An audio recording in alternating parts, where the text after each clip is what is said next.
Hey everybody, it's Jason from the Texas Gun Vault 2, and I'm out here in the garage for another Garage Gun Talk. I just got filming and editing the range report on the CZ Shadow 2 and just put it back in the box. And I got to say, not only is this gun and this pistol awesome, I really feel like it's one of my best range reports. I feel like everything was just kind of flowing. You guys know I do most of my stuff just kind of off the top of my head. I do have like a bullet point script. And sometimes it works, sometimes it doesn't. Just kind of depends on my frame of mind and where I'm at that day. And some days it just goes smooth. And I think this one was just one of my better range reports. So I'm hoping people are going to like it. It's about 30 minutes long. And I don't know, it was a great range report. And I'm going to go upload it as soon as I get done making this so my Patreons can see it and send a link to Colin, who lent the gun to the channel, so he can check that out as well. But I wanted to make a video tonight regarding something that one of my subscribers here made me aware of, which I don't think is getting as much national attention as I think it should be. And it has to do with an anti-gun group in New Mexico. And I don't remember the exact proper name of this group. It's like New Mexicans Against Gun Violence or something of that nature. And they're an anti-gun group that worked hard in the past to help write the legislation that New Mexicans now have to live under when it comes to universal background checks. And essentially, they passed a bill in New Mexico where if you want to transfer or let somebody borrow a gun within the state, unless they're an immediate family member, which I believe is clearly defined as like, brother, sister, husband, wife, that kind of thing, unless you have an FFL, and unless you're the police, I think is like the main exceptions, you have to go get a background check. Now, these laws, we always talk about, are written by people that have no concept of the gun community. They just hear hot button, topics and issues and keywords and phrases and just run with them. And they don't actually understand the actual implementation of them and the practicality of them. And of course, these laws, which are often hastily written and hastily passed, can negatively affect innocent people and ensnare them into a legal situation that they had no idea they would even be involved in. So, for example, now in New Mexico, if you're living out in the country and your next door neighbor's like, "Hey, I've got this coyote problem. I don't have a gun that can take out a coyote and it's attacking my livestock." And then the next rancher over goes, "Hey man, take this rifle, whatever it is. Let's say it's a 300 Blackout AR or even like a bolt action rifle. This is perfect for taking down coyotes." And he borrows it. And somehow, for some reason, the police find out about this. That is now a felony. That you have committed a felony by letting the rancher next door borrow your gun without a background check. And so these people might not even know the law has changed. And in their mind, they're like, "Well, it's my friend. He lives next door. I know who he is. I grew up with him. What do I have to do with that?" And they get ensnared and potentially could be in very deep trouble, right?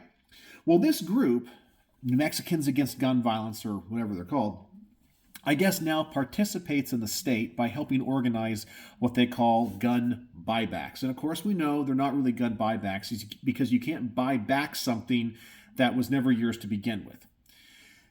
But they usually work with law enforcement in various towns to organize these events where people that have firearms that they don't want will come and bring them and surrender them to law enforcement. And many times will get like a card, like a Visa debit card or some type of, I don't want to say a coupon, but like something that they can spend at like, the mall or whatever. You get like $100 for a pistol or whatever on a card.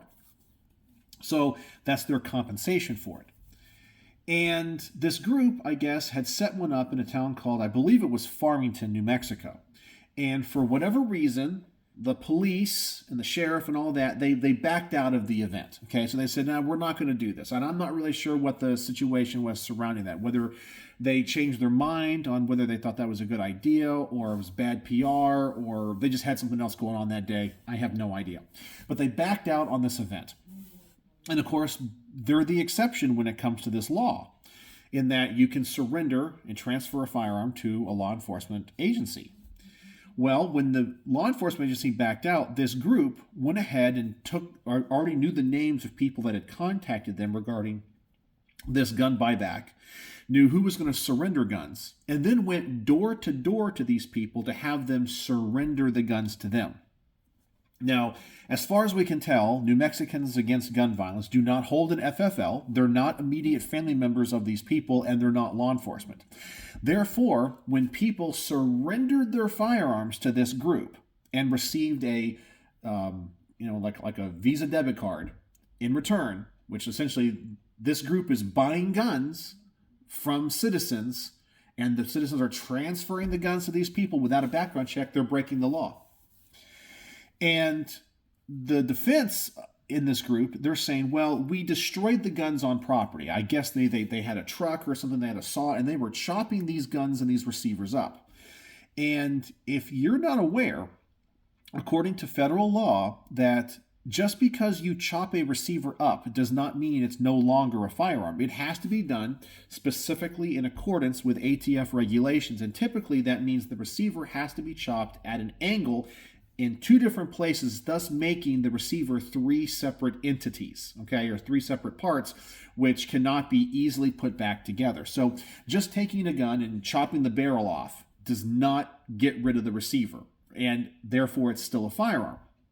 And so none of these guns that apparently were surrendered or transferred were properly cut up because these people don't know the law. They don't know the regulation that's on the books. And I guess one of the sheriffs out there in New Mexico is investigating them for breaking the law. And these people could be in a lot of trouble because they took possession of firearms without a background check. And they were the ones that constructed this law. And of course, they're outcrying going, we were trying to do something good. But intention, as you guys know, has no bearing on the law.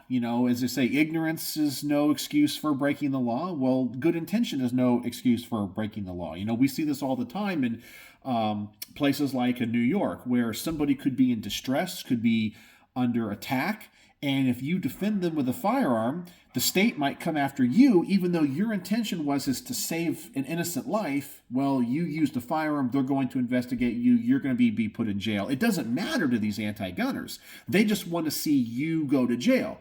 And so the end result of this law will be innocent people will get ensnared by this law. They'll be in a lot of legal trouble, spend tens of thousands of dollars having to defend themselves. And when this happens, let's just say it was that scenario of those two ranchers out in the middle of nowhere, New Mexico, that, try to help each other with a coyote problem. Do you think this group, New Mexicans Against Gun Violence, will openly say, whoa, that's not what we intended. We don't think these people should be arrested, and we're going to help defend them? Heck no. They're going to think they're perpetrators. They should go to jail. They don't know the law. They're evil gun owners breaking the law. They would be all about you going to jail, and they wouldn't come to your defense, and we all know it. But when they get ensnared by their own laws because they're ignorant of how the law actually works, they want us to be lenient on them. In my personal opinion, I think this law is unconstitutional. I think it is wrong, and I don't think that if anybody is caught breaking this, especially if they can prove, hey, it was like my next door neighbor, I had no idea. But of course, leniency is the way to go. However, in the case of these people, I hope this sheriff throws the book at them. I hope they are all arrested. I hope they're all perp-walked.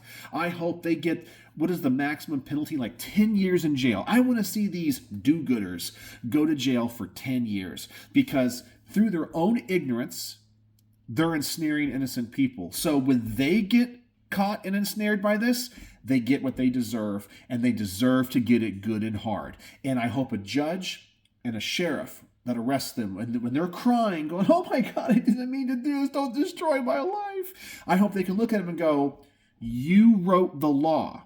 And you didn't want any exemptions in here for common sense stuff. You wrote the law and put it on the book, and other people are being ensnared by this. So you are the problem, and you get everything you deserve. That's the way I think about it. So I'm going to try to find a link to a news story about this, and I'll put it in the comment section and maybe as like in the description as well. You guys can go check it out. But if you guys were unaware of this story, let me know what you think. And of course, this was just my synopsis of it. There's probably a little bit more nuance. Go read about it. Go research it. Tell me what you think. And do you think that my opinion is right, that we need to throw the book at them? They helped write the law. They helped craft the law. And they're ignorant of firearms. They're ignorant of the gun community. They don't think about how it could ensnare innocent people. They don't care about the lives that it could ruin. So when this law ruins their life, they should get it. Good and hard. They should be arrested, perp walk, and get the maximum because they broke the law. And what it looks like is on multiple counts. And not only, you're getting back to the how they chopped up the guns. Some of those guns that they destroyed, all they did was cut the barrel. So if they had a shotgun come in, they just cut the barrel. Well, guess what that creates? A short barrel shotgun or a sawed-off shotgun. The receiver was completely fine, and now the barrel is short. So not only did they break the New Mexico law regarding transfers, they broke the National Firearms Act, and I think they should be arrested and prosecuted for that as well. And these people need to get what they deserve, because they have no compassion for the innocent people that will get ensnared. So we should not have any compassion for them. But let me know what you think in the comments section below, and hopefully the sheriff that is investigating them will throw the book at them. So, as always, thanks for watching.